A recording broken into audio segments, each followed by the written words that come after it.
Қайырлы күн. Бүгін шоколадный трайфл жасаудың рецебімен бөлісемін.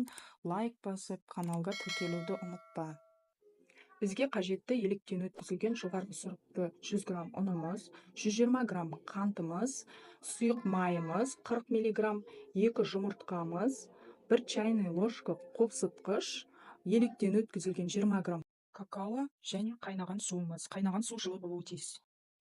Ең алдымен 2 жұмыртқамызды таза ыдысымызға салып аламыз. Үстіне қантымызды қосамыз. Қантымыз ерігенше миксерлейміз. Жақсылап миксерлеп, үстіне сұйық майымызды қосамыз. Үстіне жылы суымызды қосамыз. Ұнымызды қосамыз, електен өткізілген. Жақсылап миксерлеп отырамыз, түйіршік қалмау үшін. Миксерлеп отырып қопсытқышымызды қосамыз. Какаомызды қосамыз. Жақсылап миксерлеп аламыз. Бисквитіміз дайын, осындай құймалжың болуы тиіс. Массамызды пергамент төселген листіге құйып, 180 градус қызып тұрған пеште 20-25 минут пісіріп аламыз. Піскен піспегенін спашканың көмегімен тексеріп көреміз. Спашка сухой болып шығуы тиіс. Енді сиропын дайындаймыз. Мен замороженный клюква, шие, черная смородина тұзын. Үстіне 2 ас қасық қантты араластырамыз, аздаған су құямыз және баяу отта қайнатамыз. Енді креміне келетін болсақ, 100 грамм сгущенка, 300 грамм сливки. Бәрін мұқият араластырамыз.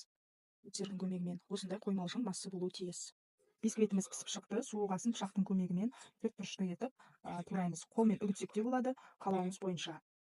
Ыдысымызға бірінші кремімізді құямыз, крошкамызды саламыз, дайындаған сиропымызды саламыз, қайтадан кремімізді құямыз, қайтадан крошка, осылай стакан толғанша құйып шығамыз. Бетін әрлеуге сиропымызды құйып шығамыз. Құйып шыққан сироптың үстіне крошкамызды және замороженный жемістерімізді салып шығамыз.